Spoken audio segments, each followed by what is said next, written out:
My understanding of what happens to Neil Young in his early teens is that he becomes almost a bit of a guitar nerd. He's not got a great voice at this stage, and he becomes quite obsessed with the guitar. Now, at the same time, this is an era of guitar instrumental music, which I think is happening simply because this is probably the first time technically that it can happen. Electric guitars, amps, all kinds of effects starting to come in, like tremolo arms and echoplex and so on and so forth. So the possibilities are really only just opening up for guitar instrumental music for the first time. Instrumental music was a really important part of what music was, in the sense that that element of things has been lost, you know, these days in rock and roll. But instrumental music, I mean, you really had these kind of guitar stylists, you know, kind of people like Duane Eddy, you know, you had the Ventures. You know, it was at once music that had a lot of power, but also had a kind of an imaginative quality. Neil Young, the guitar nerd, of course, loves all this, and this is something that he can do. The fact that he's not, you know, he's not Elvis Presley or Roy Orbison with the great voice, but he can play the guitar. Young's early love of the guitar developed rapidly, and he was soon able to put his skills to use in his first band, the Squires.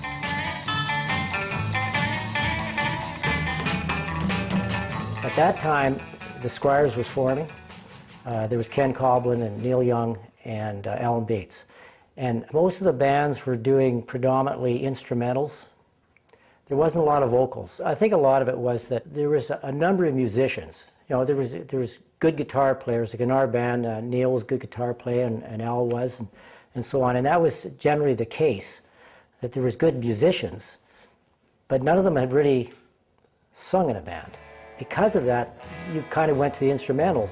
There was quite an influence from the Shadows and the Ventures and the Fireballs from Texas. There were these surf bands that played instrumentals that were really good. And we were mostly an instrumental band at first, so we paid a lot of attention to that. The Fireballs were one of many instrumental groups who had some success in North America in the early 1960s.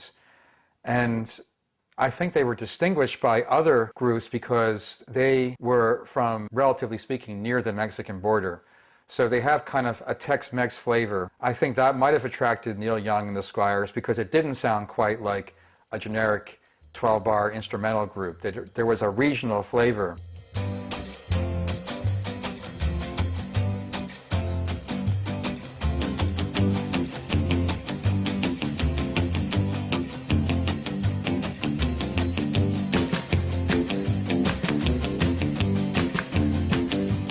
The one thing that I was early impressed on with was Guitar Boogie Shuffle by the Virtues, and I was very impressed with it. And then, of course, when Tequila came along, that was a biggie. And from there, several things sprang up. At first, of course, if we were influential in the surf era, we didn't really plan it to be that way. I think that the guitar players sort of just took what we were doing and used what we were doing with their own California approach to come up with surf. Certainly Dick Dale was a big contributor to it, and the Ventures, and we were glad to be in the running too. The first time we even knew that we were connected with surf was when we played the Dick Clark show, and Dick Clark introduced us as the surf band from New Mexico. And so we didn't know what he meant. You know, the first time we'd ever heard that connection with the Fireballs as being a surf band.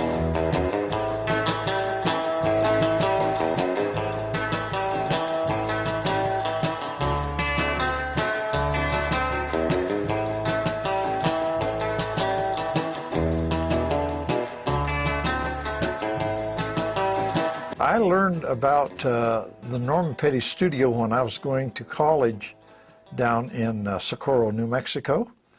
There was one of my classmates was from Clovis, New Mexico, and I was playing a little demo record that our group had made here in Raton, and he stopped by the dorm room and was listening, and he said, "Who's that?" And I said, "Oh, it's our little band in Raton, the Fireballs." And he says, "That sounds pretty good." He says, "You guys ought to go record where Norman Petty is down at my hometown in Clovis."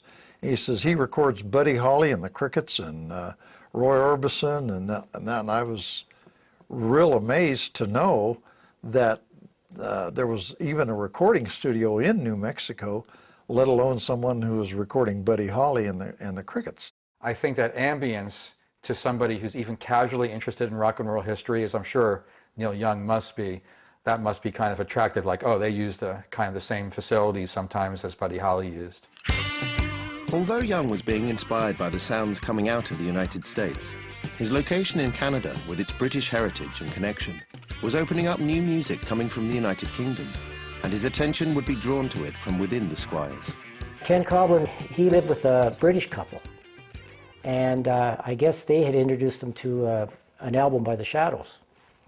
And of course, you know, young musicians, and Neil and Al and Ken Coblin thought, well, they really like this music. So for the first part of Neil's career, I would say that it definitely had an influence on his music.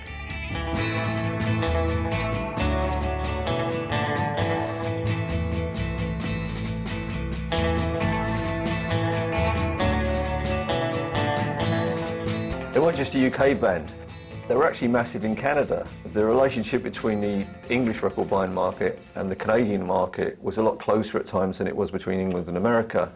And it seemed improbable to us later down the line, but I mean, it was fascinating to learn that the pop musicians that Neil was hanging around with, and he himself, you know, very much regarded Hank B. Marvin as a guitar icon even then. The influence of Hank Marvin on Neil Young is again fascinating, because there are very few American guitarists from that era who would probably cite Hank Marvin. I mean, all the British guitarists would, but the Shadows were not really well known in America. But of course in Canada it's a different story, because there is still this link to the old country. So Canada is hearing British pop music in a way that America, the United States, is not. In Neil Young's early groups, in both the Jades and the Squires, they did cover Shadows tracks. You know, they covered Apache, they did FBI, they did Kon-Tiki, they did Wonderful Land. That was part of their, that was a staple part of their set.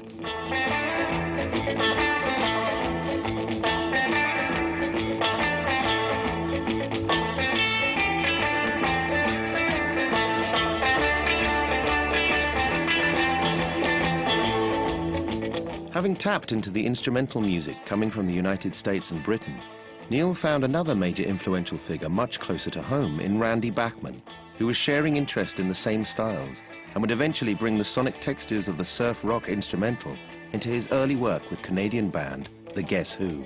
The key guitarist in Canadian rock at the time would have been Randy Bachman, and I think, you know, he was Neil's hero. And Randy was a massive figure in Canadian pop music at the time. You know, he was in many ways the first real star, I suppose. From that generation, he went on to form the Guess Who, and they had massive hits in Canada and the States. But at that point, he was the quintessential guitar hero, and you know, was very amenable by all accounts. I mean, he actually lent Neil equipment and guitars, and they were like the disciples, and he was the main man. And I think, you know, probably at that time of his career, I mean, you know, that was the guy that Neil Young probably wanted to be.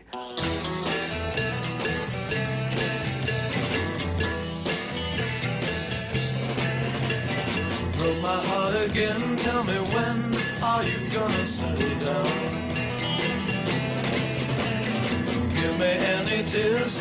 Because Guess Who emerged on the Canadian national scene before Neil Young had, he was a role model in a sense, in that somebody from the same area of Canada where there wasn't a lot of media exposure, even relative to Toronto or Montreal, could go out and make an impact, could go out and do this and do it with some original material.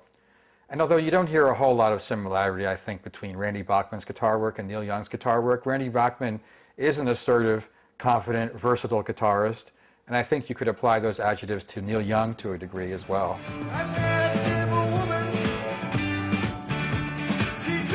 Although there was little resemblance between the two guitarists and their overall sound, Randy Bachman's input to Neil Young's growth underpinned his playing and development during such a rich period.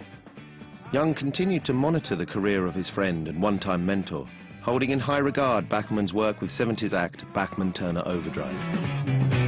Indeed, Randy Bachman's interaction with Neil Young would only enhance the tenacious teen's love of early 1960s instrumental acts, and he would go on to consolidate this during his time with the Squires.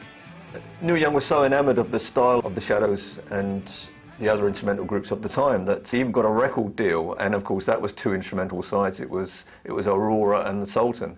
The Sultan had a kind of gong on it, and it gave it a vaguely Eastern quality, as a kind of trick that the Shadows did at times when they would put a line in that had a vaguely Middle Eastern feel to it or something.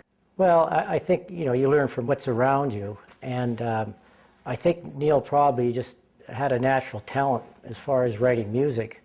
And, initially, that's the type of music which is probably influencing him. To my ears, if I listen to the Sultan and Aurora, and then I play the Shadows, I can see a definite influence there.